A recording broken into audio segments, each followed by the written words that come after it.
M T Vasudevan നായരുടെ വീട്ടിൽ മോഷണം 26 പവൻ സ്വർണം നഷ്ടപ്പെട്ടുവെന്ന് MT പോലീസിൽ പരാതി നൽകി. കുടുംബം വീട്ടിലില്ലാതിരുന്ന സെപ്റ്റംബർ 29, 30 തീയതികളിലാണ് മോഷണം നടന്നതെന്നാണ് കരുതുന്നത്.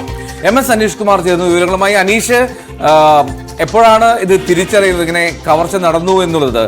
എന്തൊക്കെയാണ് പ്രധാനമായും നഷ്ടമായി കണക്കാക്കുന്നത്? സ്വർണം മാത്രമാണോ?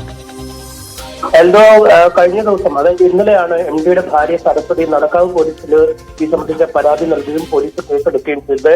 സെപ്റ്റംബർ 22 മുതൽ 30 വരെയുള്ള സമയത്തിനിടയിൽ മോഷണം നടന്നുവെന്ന ഒരു കണക്കൂട്ടിലാണ് ഇപ്പോൾ കുടുംബത്തിനുള്ളത്. ആ ദിവസങ്ങളിൽ ഇവർ വീട്ടിലില്ലാതിരുന്ന സമയത്ത് മോഷണം നടന്നുവെന്നാണ് കണക്കാക്കുന്നത്.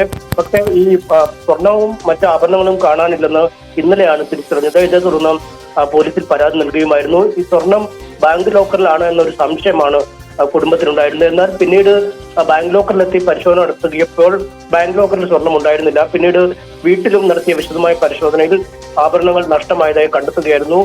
3 മാല, വള, കമ്മല്, ഡയമണ്ട് കമ്മൽ തുടങ്ങിയ ഇനങ്ങളാണ് നഷ്ടപ്പെട്ടവയുടെ പട്ടികയിൽ ഇപ്പോൾ പെടുത്തിയിരിക്കുന്നത്. ആകെ 26 പവന്റെ സ്വർണം നഷ്ടപ്പെട്ടു എന്നാണ് പോലീസിൽ പരാതി നൽകിയിരിക്കുന്നത്. എന്തായാലും പോലീസ് സംഭവത്തെക്കുറിച്ച് ഇതിനകം തന്നെ അന്വേഷണം ആരംഭിച്ചിട്ടുണ്ട്. 9 മണിയോടുകൂടി ശാസ്ത്രീയ പരിശോധനയ്ക്ക് അടക്കമുള്ള സംവിധാനങ്ങൾ MDയുടെ വീട്ടിലേക്ക് എത്തും. എന്തോ ശരി, MS അനീഷ് കുമാറാണ് വിവരങ്ങൾ നൽകിയത്. എന്നാലും MTയുടെ വീട്ടിൽ നിന്ന് സ്വർണമാണ് നഷ്ടപ്പെട്ടത്, ഒരു 26 പവൻ. അതെ, മോഷണം പോയി. അതിന്റെ അന്വേഷണം നടക്കുകയാണ്.